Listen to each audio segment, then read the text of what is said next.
Hello, everyone. Welcome to the Malcolm Renfrew Interdisciplinary Colloquium for Tuesday, November 17th of 2020.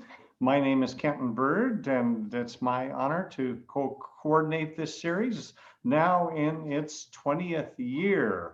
And before introducing today's panel, let me tell you a little bit more about what is happening this week and then after our fall break. On Thursday, we will have a second panel discussion related to the 2020 election. And we have three law professors who will join us. And let me share my screen and I can bring up the title of that talk.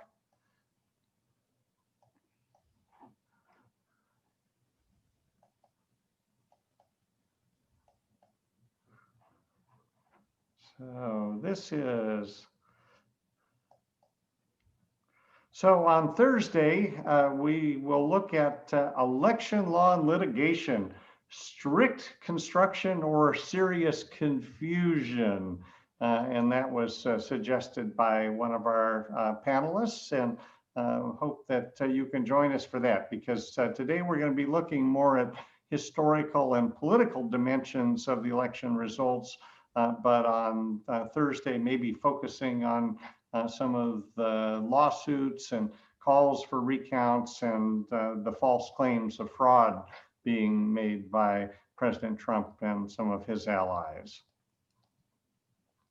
2 weeks from today, believe it or not, we'll be into December, and our guest will be Michael Perella, the Dean of the College of Agricultural and Life Sciences, who will be giving us an update on the CAFE, the Center for Agriculture, Food, and the Environment.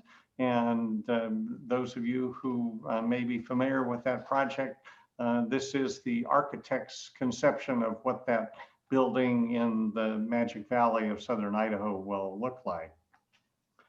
And then I'm making my annual appeal for proposals for spring of 2021. This is a picture of our Palouse Jazz Project, the Faculty Jazz Quintet, and they're already lined up for a virtual presentation on how to listen to jazz the week of the 2021 Lionel Hampton Jazz Festival in February. But in the meantime, we're casting a wide net, hoping that some of you in the audience will be interested in presenting yourself or can suggest prospective presenter from the ranks of faculty, graduate students, emeritus faculty, as well as visiting scholars, anybody that might be coming to campus in the spring. So today, let me introduce our panelists as we wait for Professor McLeod to join us. So first, we have Markie McBrayer, in the upper left, specialist in American politics and teaching a course in the American presidency this semester. Upper right, Professor Aman McLeod, who will be joining us. There he is. Hello, Aman. Welcome aboard. And Aman teaches both in the Department of Politics and Philosophy and has an affiliate appointment in the College of Law. He teaches constitutional rights, civil liberties, and judicial politics. Michael Overton teaches primarily in the public administration program, but also American state and local government. And we'll be calling on him for some observations about things that were happening in the States. And Professor Rebecca Scofield from the Department of History, who teaches 20th century and 21st century American history, as well as issues related to gender, sexuality, and popular culture. So welcome to all four of our panelists. And just to get us started, I have a question for all four of the panelists that I'm sure is at the top of mind for everyone in the audience today. President-elect Joe Biden is now 5.6 million votes ahead of Donald Trump in the popular vote. with 50.9% of the vote compared to Trump's 47.3%. And the Electoral College margin, as we saw on the map earlier, is Biden 306, Trump 232. And yet Donald Trump continues to maintain he won the election. So I guess the obvious question is, what the heck is going on? And what are the prospects that Donald Trump will actually acknowledge his defeat and agree to leave the White House by January 20th? So I think I'll just go in the order that I see you on the screen, and alphabetically. Markie, you come first. So you'd like to unmute yourself? And yes, so that's two questions, right? The first question is yes. whether Trump will acknowledge his defeat, and I think that that is exceedingly unlikely, but whether he will agree to leave the White House is another matter, and he will likely leave the White House. The real question is whether he will concede or not, I think. So, Aman, what's your take on the question of what's going to happen between now and January 20th? I would agree with Markie. I wouldn't surprise me if he never concedes. But I do think that, yes, he will leave the White House on January 20th. I think one of the things that I'm watching is the issue of what obstacles, if any, he puts in the transition process to hand off to the Biden administration. It is customary for outgoing administrations to coordinate with incoming administrations in terms of various policy initiatives, foreign intelligence, the situation in terms of foreign policy and negotiations and where they stand with other countries. And my understanding is that there's not a lot of that happening right now in terms of direct coordination between the Trump administration and President Biden's team. President-elect Biden's team. So I'm going to be watching to see whether or not that coordination begins. So, Michael, let me ask just a slight variation on that. Why have only a few prominent Republicans acknowledged Biden's victory and offered congratulations? What do they have to gain by denying the reality of the results? There's a pretty simple heuristic in political science when you want to explain a politician's behavior that seems irrational, and that is they are single-minded seekers of re-election, or I should say election. And so the question is not necessarily do they think Donald Trump lost or won. I think that's pretty obvious at this point. And I think that you'd have to really have your head in the sand to not realize that the electoral votes are there, and that any sort of recount might shift things by a few hundred votes, but we're not talking the thousands needed to shift the Electoral College. And so, the senators are playing along for a very obvious reason. If Democrats can get their base riled up again, right, and get that kind of turnout, then they can get the Senate 50-50. What Republicans are hoping, this is my guess, and this is just short term. There's long-term thinking in this too that's a little bit beyond what I think you're asking in the moment. But they want to rile up their base to make sure they show up to vote Republican for the Senate. If they do not, then you can honestly see a 50-50 Senate split. And that would make the most powerful people in Congress, Lisa Murkowski, Senator from Alaska, Senator Collins from Maine, and Joe Manchin from West Virginia. We'll get back to that, the implications of what might happen in the Senate in January. But Becca, I'd like to ask you, are there any precedents in American history of a defeated president candidate refusing to concede the outcome and falsely claiming voter fraud? Anything we can look to that might give us some guidance going forward? Yeah, I mean, as all historians will say, yes and no. So concessions are a pretty new historical phenomenon that's really like William Jennings Bryan in the late 19th century was really the first person to sort of start that tradition. And I think that's a very important thing for us all to keep in mind, that it is not a formal thing. I think Aman was kind of getting at this too, like him conceding doesn't matter in and of itself. It's whether or not that transition starts to take place. And so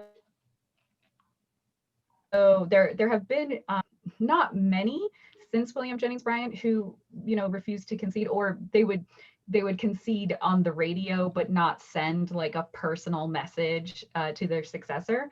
But also, in the 19th century, both let's see, John Quincy Adams refused to attend their successor's inauguration. John Adams very quietly just rides his horse out of Washington, D.C. before Thomas Jefferson shows up. And so there are people who were upset. There's been contested elections in the Hayes instance, right, where you actually have claims of voter fraud, and it goes to this bipartisan commission who select Hayes as a compromise to withdraw troops from the American South. And the Democrat, Samuel Tilden, says very openly, he thinks that was stolen from him. But he also says, but the Republic will stand, the party will continue, and, whether or not I won or lost, we can still move on as a nation. And I don't think that's really the rhetoric we're getting out of the current administration that's attempting to undermine trust in the process overall. So that's my yes, there's been elected contests, there's contested elections, there's been people who have not been happy about losing, but it's not usually been the rule. And all of those contests tended to work themselves out pretty quickly. And even if they weren't happy with the results, they still abided by them. Of course, they didn't have Twitter, so. Each of our four panelists has a particular area of expertise, and I, of course, want to give the panelists a chance to question each other and to engage the audience as well. So I'd like to invite the audience, if you think of a question as we get rolling here, if you'd like to put it in the chat, and about halfway through our time, we'll switch over to that. But I'll go back to some of the questions that I sent to the panelists in advance, and we'll try and get through one round of those and then see where things go from there. So Markie, as someone who teaches about the American presidency, what best explains Joe Biden's victory? And in particular, why did he succeed in flipping, if we count Georgia, 5 states that Donald Trump carried in 2016? So a lot of discussion that exists in media now is talks about advertisement or grassroots organizing, these kinds of things. And this is not to detract from those, but really the best predictors of elections are things we call the fundamentals in political science, and that's the economy and approval ratings. And so this year, there was actually some hesitation among political scientists about how well fundamentals would actually predict this year, because they're pretty crazy, right? It's we see a 30% decline in GDP in the second quarter. We see a 33% increase in GDP in the third quarter, right? What does that mean for the economy? But for the most part, we have a fairly high unemployment rate this year. There are still large portions of the economy that are suffering. The approval ratings, while they have been stable for most of this administration, the approval ratings hover somewhere around 45%, with disapproval in the 50 to 55 range. Those are not good approval ratings. So between both the low approval ratings and the poor economy this year, we're even taking out COVID, right? We would predict that that the incumbent president, Donald Trump, would not do well this year, and he did not, right? Now, when it comes to those 4 and 5 states, right now we don't have great data on a lot of them. We just have sort of election returns. We cannot rely on exit polls this year because they are not reliable. But from election returns, what we can see is that Biden did really well compared to Clinton in the suburbs in Wisconsin, Michigan, and Pennsylvania. In places like Arizona and Georgia, we have seen significant migration inflows from other more liberal places over the past decade. So in the case of Atlanta, they have a lot of people moving from New York to Atlanta. In the case of Arizona, lots of people looking for affordable housing from California move to Arizona. So these places that are more liberal, they're moving to both Arizona and Georgia. And in the past 5 years, we've seen both in Arizona and Georgia, races and places that were once very homogenously red start to become more competitive. And Stacey Abrams in 2018 really sort of makes the case and puts out the model for how you can run a competitive Democratic campaign in Georgia. And they were really able to sort of emulate that this year and build off of some of what she did in 2018 as well. Aman, Markie mentioned the limitations of exit polls, and we've exchanged some email about that in the past few days. What were the pandemic issues that prevented exit polls from being more accurate and reliable this year? And when and how will we know some of the demographics of this year's electorate? Well, the piece that I'm aware of in terms of that is the incredible increase in the number of voters who voted absentee. And therefore, people started getting ballots in the late summer, and people started casting ballots into September and October. Exit polling people who have voted at different times is tricky. And putting together your panel and compensating for all that, that's going to involve a lot of guesswork, because you needed, if your state had party registration, you could see roughly how many of each group was voting, was getting absentee ballots, but you didn't know when they cast them and what their opinion was when they cast them. In states without party registration, you didn't even have that kind of information. So it's just COVID and the resulting heavier than normal reliance on absentee voting, especially over I think for some voters it's almost pretty much a 2-month period, made it much less predictable and much less able to be measured with the same level of reliability that we would normally expect in a normal year, where literally you have pollsters outside of polling places asking people who they voted for. We may want to come back and talk about some of the problems with the pre-election polling and their so-called predictive ability. But I wanted to ask Michael to quickly bring the results a little closer to home. What happened in Idaho that caused the Democrats to lose 3 seats in the legislature, and how did our congressional candidates do this year in a time where the Democrats might have been expected to do a little better at the state level? Well, I'll say this, the 2018 versus 2020, I think, gives a lot of insight to what went on exactly. It's not necessarily that any idea was more penetrating than another, and I'm open to that, and I would rely on Dr. McBrayer's insight into any of that. But what we just saw was massive turnout, right? In 2018, you had a gigantic blue wave, right, which meant a large portion of Democratic turnout compared to without a commensurate, Republican or conservative turnout. And then in 2020, what we saw was just a massive turnout all around, even for an election year. So looking at just Paulette Jordan as sort of a signpost, she got 38% in 2018 going against Brad Little.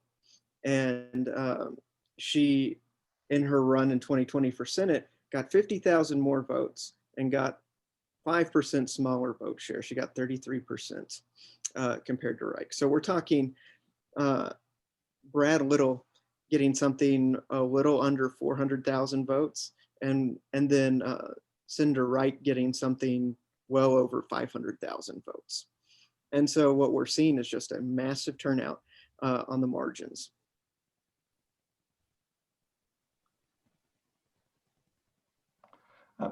Becca, when we did this panel 2 years ago, you had some insights into the number of women who were elected to office nationally in that what Michael called the blue wave in the off-year election.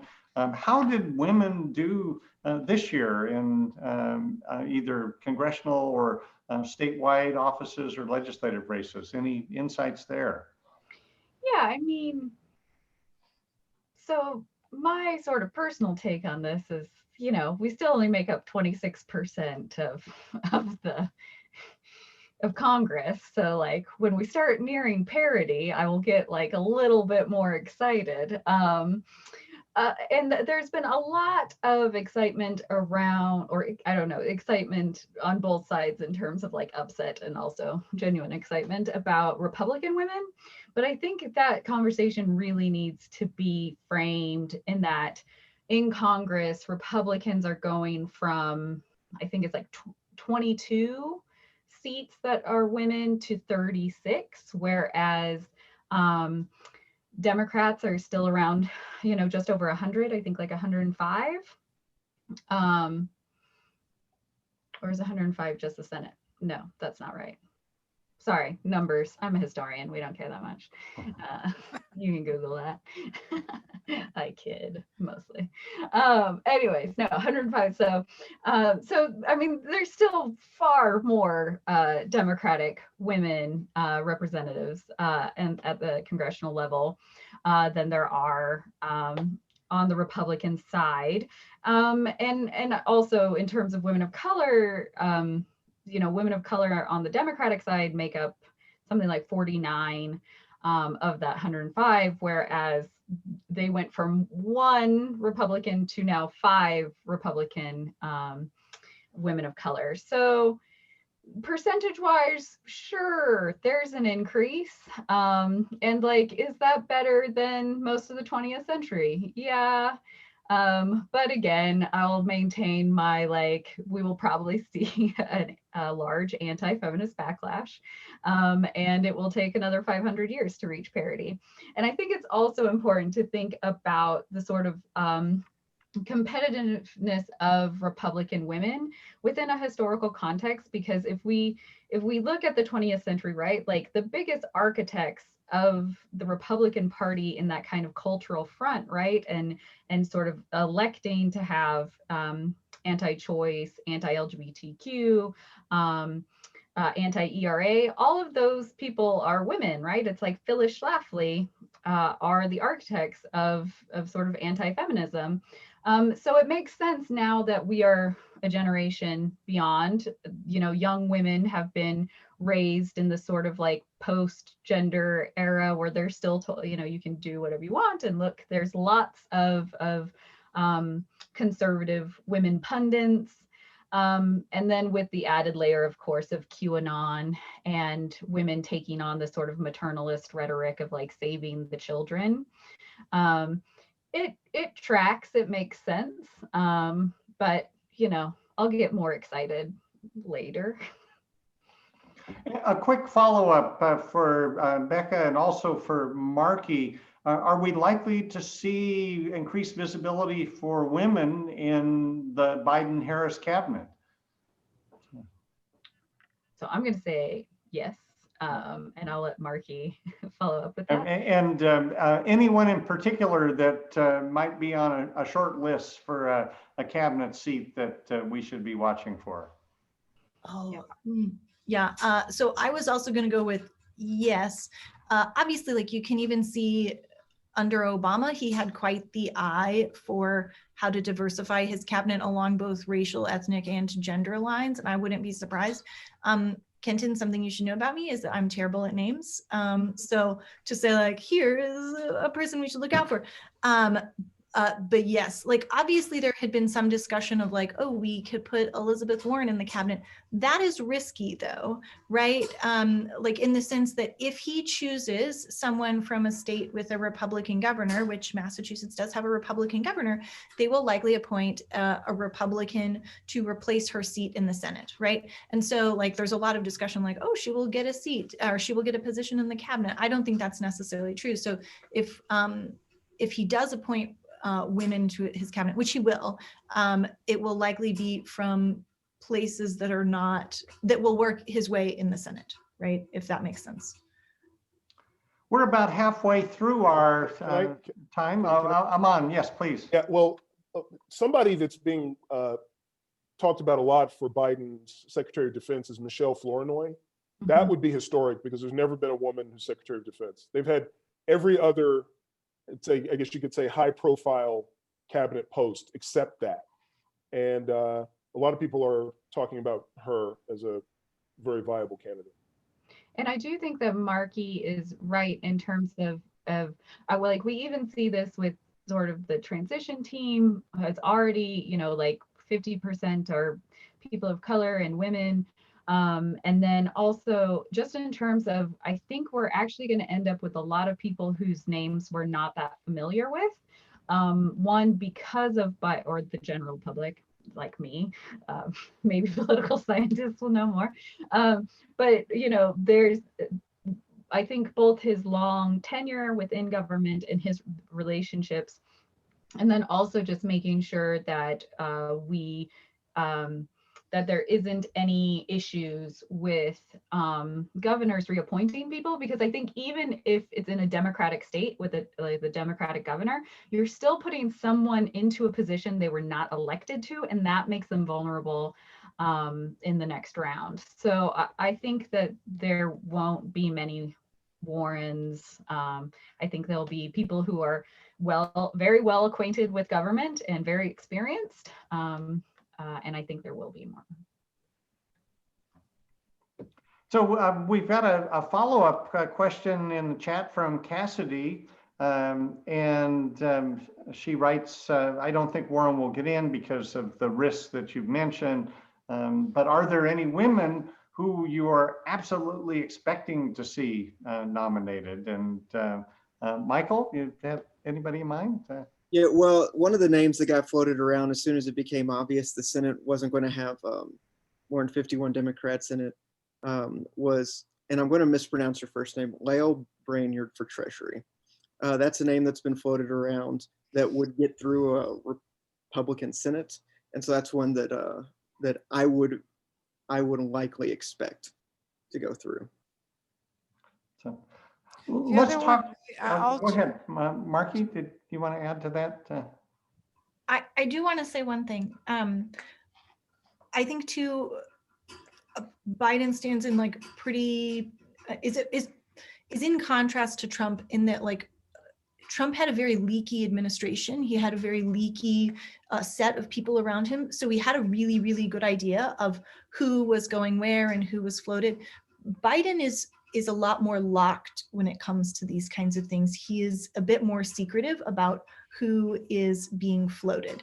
And so there are some like Becca's sort of getting at, like people that we don't necessarily recognize by name, but they are coming forward. Like people from his campaign are coming forward for positions still, but we don't necessarily have a good sense because he is trying to keep a lot of this under wraps until this is more finalized. So this stands a little bit in contrast to what we experienced 4 years ago. I would jump in here and say, I wouldn't be surprised if Susan Rice comes back from the Obama administration. She's an incredibly smart, analytic, brilliant woman who served as UN ambassador. I would like to see her as Secretary of State, and I think she's got the credibility to even get through the Senate. But there are some issues, right, with Susan Rice, in that she publicly criticized Susan Collins, who's now like at the margin for where she would need to pass, right? So like there are all kinds of. Yeah, but I see that as a bonus, Markie. No, that's a good point. You don't think she'd get through the Senate? She might, but like she just got off like being very critical. She was an incredibly harsh critic at the end. Yeah. I mean, incredibly visible, incredibly vocal. But it would be a tragedy if they overlooked her because she is incredibly brilliant. Let's turn briefly to the January, I think it's the 5th, the runoff election in Georgia, where we have two special, one regular, one special election for U.S. Senate with Republican incumbents and Democratic challengers, and lots of attention, lots of money being raised and spent there. Would any of the panelists like to handicap those Georgia elections? Is it likely that the Democrats could pick up one or both, or what will be some of the factors at play between now and early January?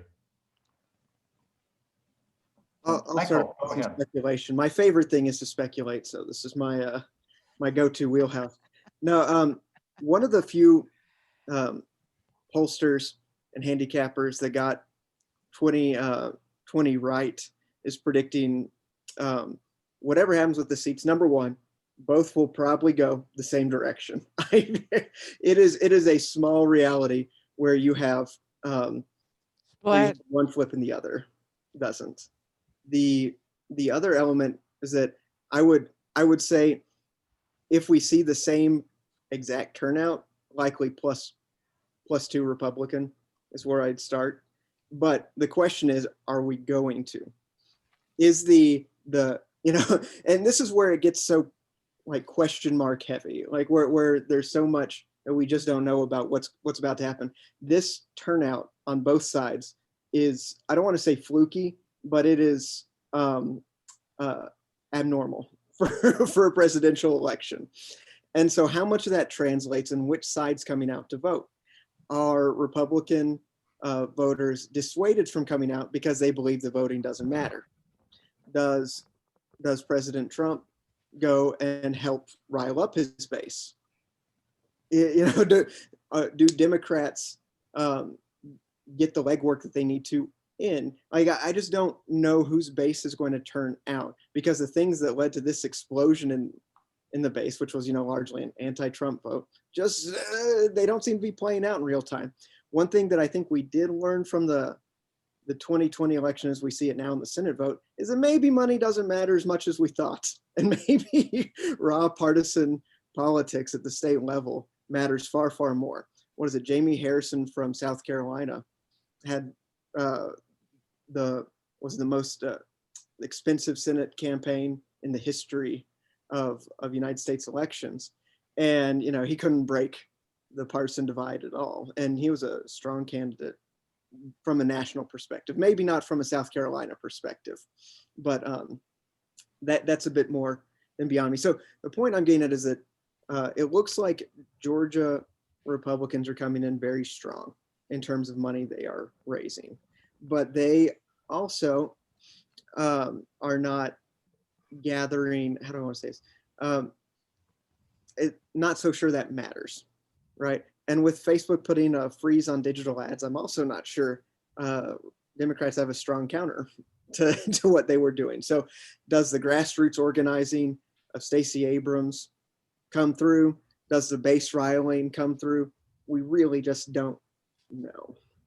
Yeah, and I think on top of this too, right? Because so coming from a state, right? I'm from Idaho. I have voted absentee in every presidential election, like since I could vote.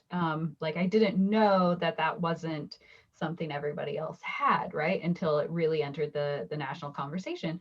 And so I think one thing, the part of the flukiness we are seeing, to use Michael's term, is that how does the pandemic, as it's happening now, affect what happens in January, and that sort of ground game of making sure that people are getting their absentee ballots and all of those things, the whole like Democrat like have a plan, all of that, is that still going to happen? Are more people getting sick?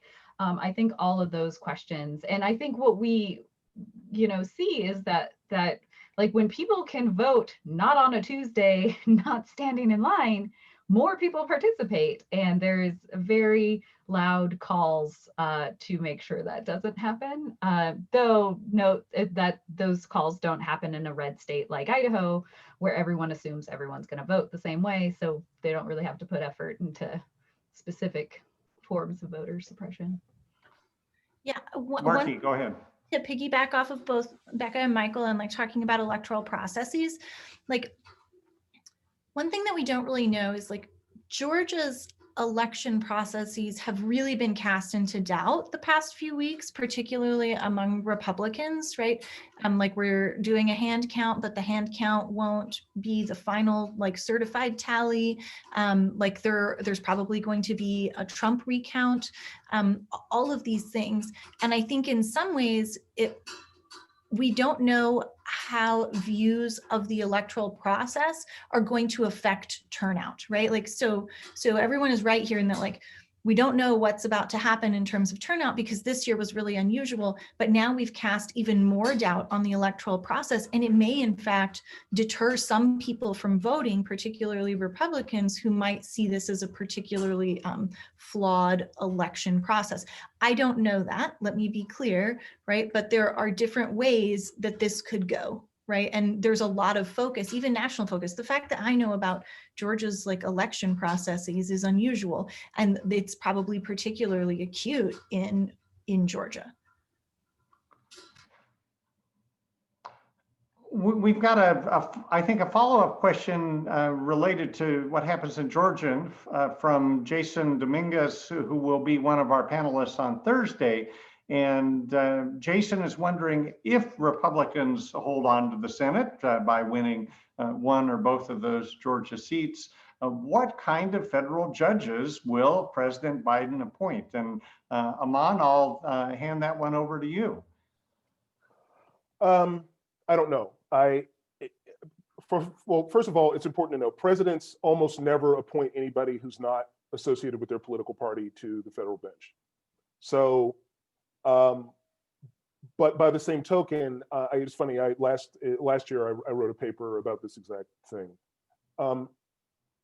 But the Senate is also, especially now that the filibuster is gone, the Senate is becoming much more assertive in some ways. It looks like there was elements that the Senate might be becoming more assertive. I think the best example of that is what we saw with the Supreme Court nominations recently. It has rarely happened in American history, hat tip to Rebecca, that that the Senate leaders come to the president and say, okay, with especially with their lower court judicial nominations, okay, we want veto power on we're going to negotiate every single appointment. You're not putting anybody up there that we don't approve of.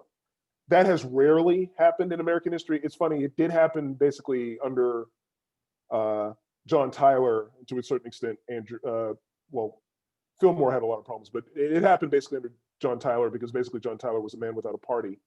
But I wonder if there's going to be that level of negotiation between, say, Mitch McConnell and Joe Biden, where I would not expect there to be a complete freeze on judicial nominations for the next 2 to 4 years. I don't think that's going to happen. But the question is, what system are they going to put in place for making sure that nominations go relatively smoothly? Will McConnell assert his power and just say, look, unless we sign off on any of your nominees, they're not even going to get a hearing? Or is it going to be more what's happened in the past when the president's party doesn't control the Senate, where maybe there's some internal recognition that, yeah, okay, maybe we can't send our absolute preferred people because they'll have a hard time, but we're not going to just start clearing everything with them. We're going to try to find people that we think are confirmable and acceptable to us, and then just send them up and hope that everything's okay. I expect that it's going to be one of those two, though. It's going to be either straight negotiations directly with McConnell and Senate Republicans, or Biden's going to be left with sort of taking the temperature of the Senate and just looking at the candidates and saying, okay, we think this person's reliable, but they're also, there's nothing incendiary about them. They can't really be called, radicals or anything like that. The only thing that gives me pause about that, though, is that you could have said the exact same thing about Merrick Garland, and he didn't even get a vote. But lower court, lower stakes, and we just finished an election year. So those are the things that I think are relevant things. But here's the thing: I don't think Biden's going to start just appointing lots of Republicans because the Republicans of the Senate. There's no way that's going to happen. So they're going to have to find some way through. We may want to talk more about judicial politics in Thursday's panel, but I wanted to ask another process question. Olivia is wondering, how did the disruption and upheaval in the leadership of the Postal Service affect the election, especially the voting by mail, if at all? Anybody following that might want to offer a response? Michael, go ahead. So the upheavals, I'll say this, I don't think it affected much. It could have. It did not, I believe, because there was ample enough time given to the potential for upheaval that, I mean, most people just changed their plans if they were scared about the Postal Service doing something with their ballots. And then you look at the margins in close states, and I just don't see the Postal Service overturning any of that if they're going in. So, I think that had there not been a big stink made about it, it could have been an issue. And I think it could have been a severe issue. But the fact there was a big stink about it, and being a public administration person, the fact that your frontline mail people, your frontline people actually like sorting, delivering, doing all this, are not political appointees and care about this sort of thing, helps protect the process. And so, the argument that there's a deep state is kind of ridiculous on a number of levels. But one of the more important things is that in a way there kind of is, it's just not machinacious at all, right? These are people who just want to do the job. And that's what we saw, I think, in the Postal Service. Anyone else on mail-in ballots or absentees or counting? Rebecca? Oh, I just wanted to add, I do think that it sort of added to the rhetoric of like, these aren't legally cast, or it's not a reliable system, like we shouldn't have mail-in ballots for all of these reasons, and sort of created some of these questions that states hadn't dealt with before of, do we count ones that arrive after? What do we do about these things?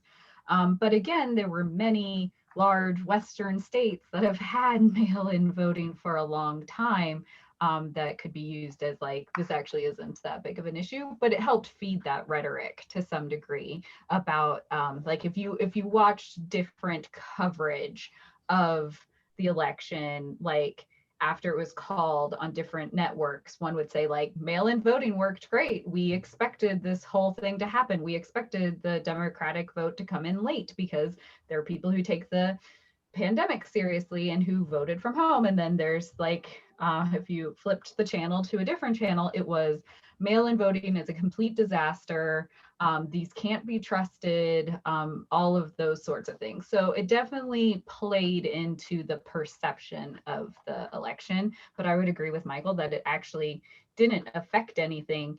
And if you were paying attention, it played out exactly how people said it was going to play out. Yeah, just to piggyback off of that, like it was good that people could change their modes at the last minute if they wanted. Like they could vote provisionally, or they could turn over their ballot and then vote in person on election day.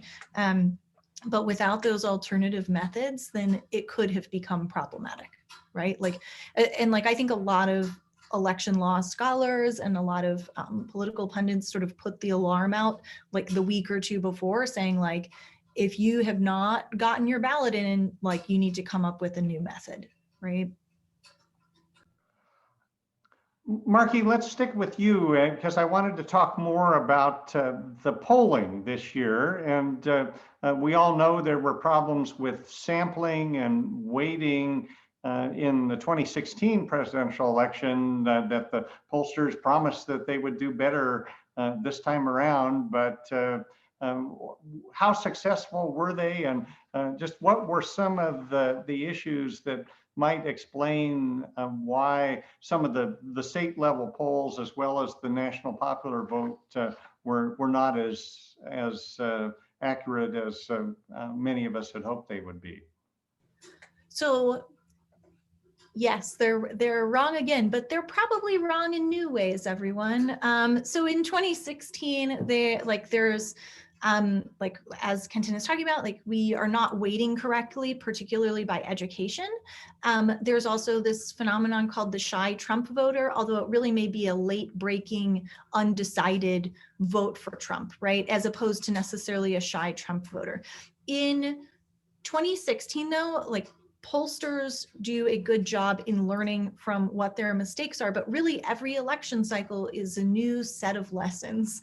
And so they take a lot of what went wrong in 2016, and by 2018, they have updated polling, and 2018 is considered largely a success. They're like, oh, we did much better this year. By 2020, though, I think it's fairly clear that we again underestimate support for Trump. But this is not necessarily that shy Trump voter phenomenon. This is, as Kenton is saying, like probably again issues with sampling. It is becoming harder and harder to get a good representative sample. And so some of the issues that we are likely seeing, and we don't know for sure yet. Again, we're like 3 weeks out. Is that how long it's been? We're 2 weeks today. Yeah. Oh, wow. Okay.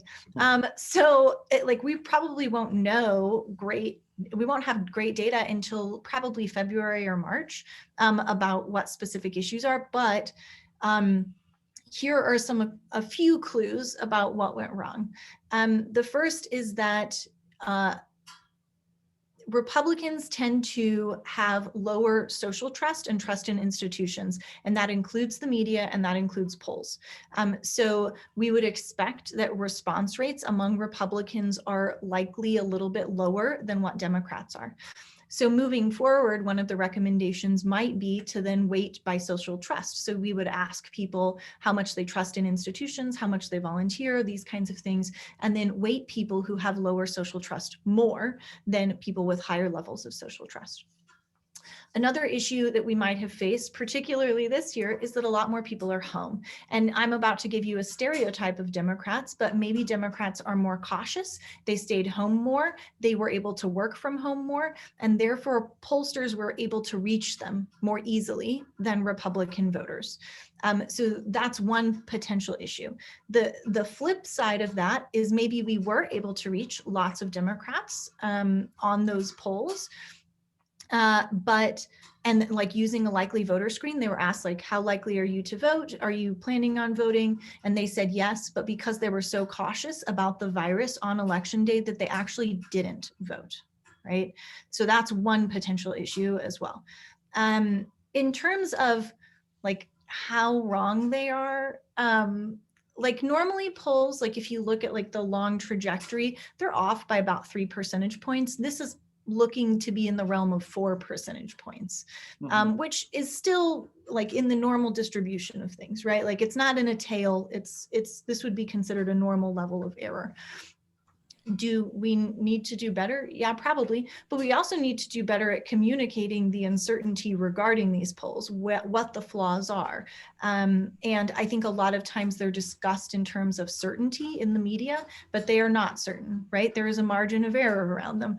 And we probably need to do a better job communicating that. Becca, further thoughts on polls? I actually have no thoughts on polls, but I have a question. And please jump in. Question. So the entire time I was watching all this stuff, I was just like, why are they broadcasting this level of certainty, right? Like they are essentially So for me, it felt like the level of certainty that like Biden's going to win by a lot, Biden is doing great, that sort of functions as free advertising for the other side in terms of just like drumming up the sort of underdog story of like, we really do. And so does that affect the level of willingness if more Republicans had thought, well, Trump's leading by a huge margin, he's gonna win, I don't need to go stand in line for 4 hours to vote.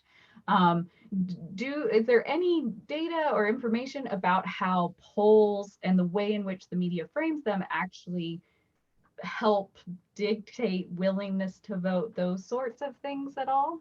Great question. Markie, do you want to?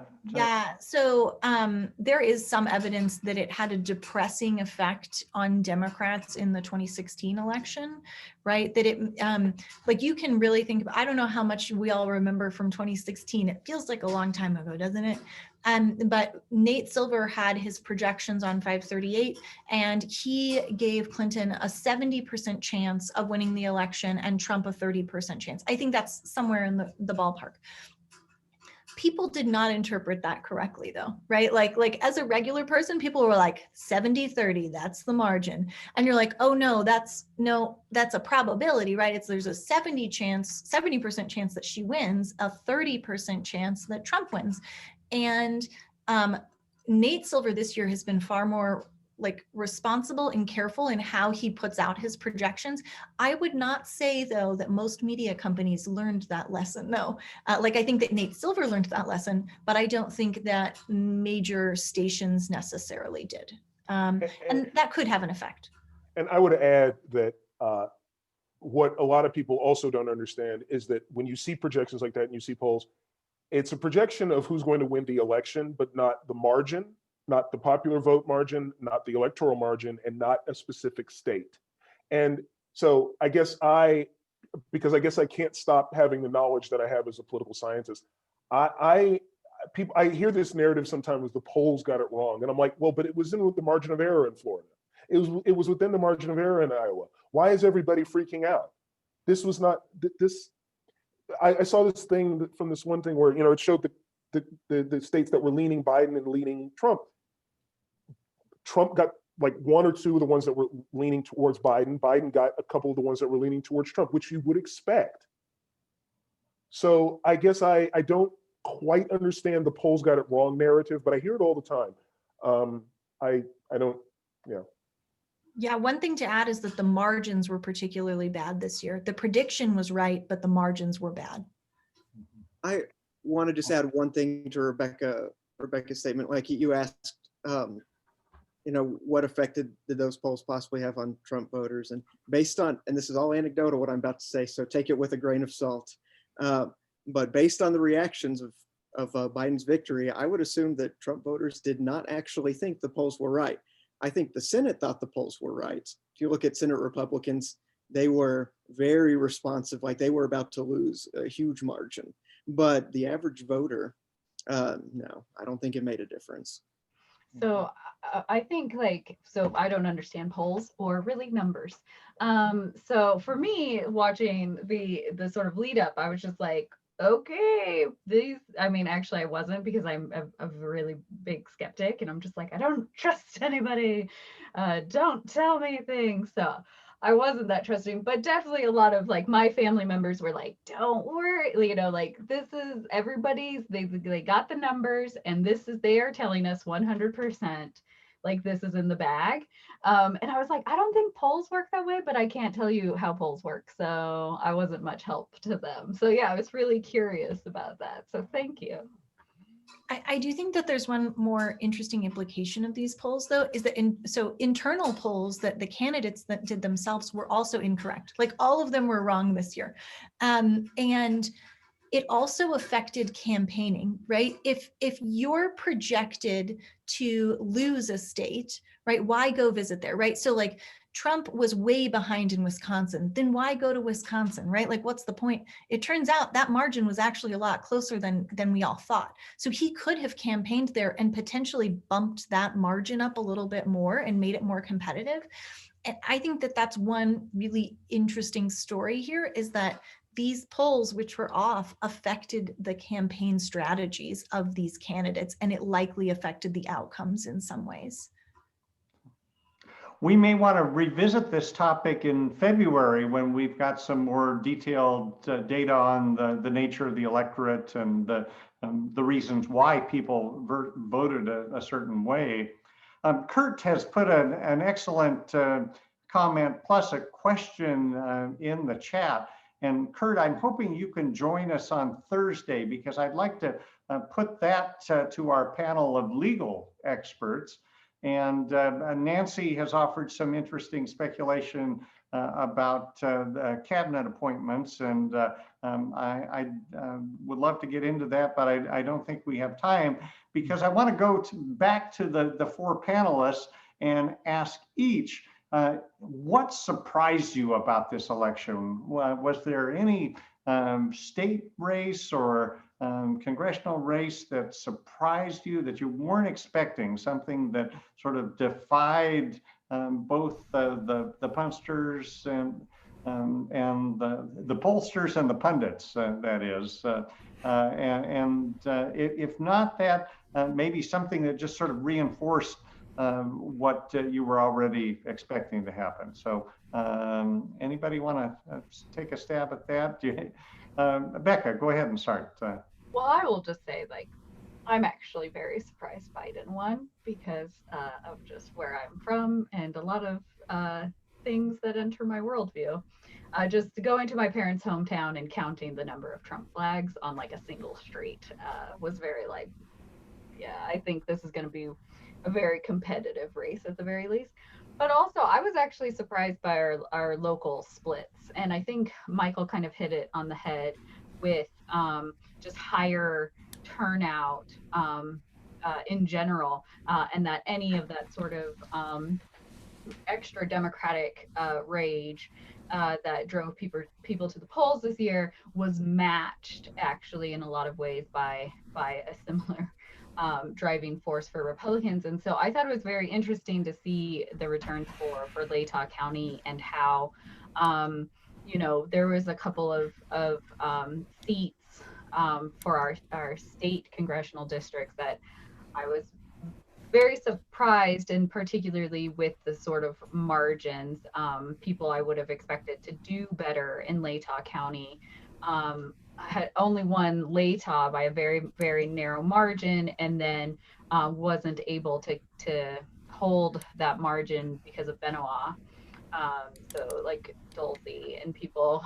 So that actually surprised me a bit based on the sort of voter turnout in 2018. I was expecting, or even just the fact that Latah County was the only county in Idaho that went blue, which actually is like a little bit surprising because there's usually one or two other counties. So that was the thing that surprised me the most. Marty Trillhouse had a great editorial in yesterday's Lewiston Tribune about the nature of legislative districts in Idaho and the challenge that the redistricting commission faces in trying to put communities of interest in the same district. And clearly Latah and Benoit counties are so different economically and demographically that it is sort of a mishmash that produces very competitive races, but in this case led to Republican victories in those two House seats.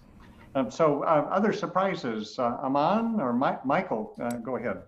Two quick ones. Based on the way things went, I'm very surprised. Number one, Susan Collins getting reelected in Maine, and two, Georgia flipping. Aman? I was actually going to point to the exact two things. I thought that it would probably be the other way around, like Michael. I guess those are my two biggest things. And also, I also didn't quite expect there to be almost an equal and opposite reaction, you know what I mean, from the different political factions in the country. I didn't think it would be as much as it turned out to be.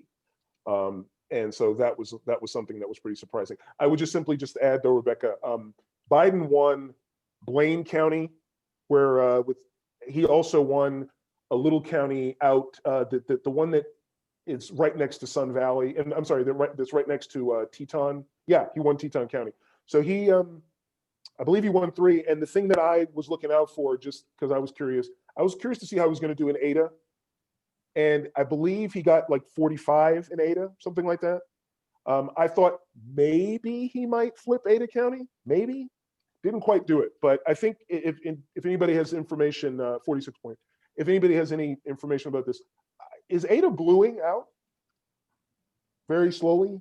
Maybe, I don't know. Anyway, it depends on whether you're in the city of Boise or in West Ada suburbs.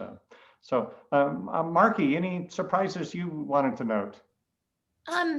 I'm from Texas. I thought that Texas would be a little more competitive. I'm going to make this about Texas, everyone, Idaho. Yes, I thought that it would be a little more competitive, but I think that this also illustrated that Republicans in Texas learned quite a bit from what happened in 2018 with Beto O'Rourke, and they were able to counter mobilize this year. I still think that Texas is on a demographic trajectory that puts them into swing territory in the next 10 or 20 years.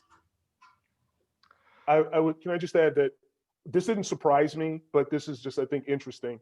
Biden is only the second Democrat to win Arizona since 1948.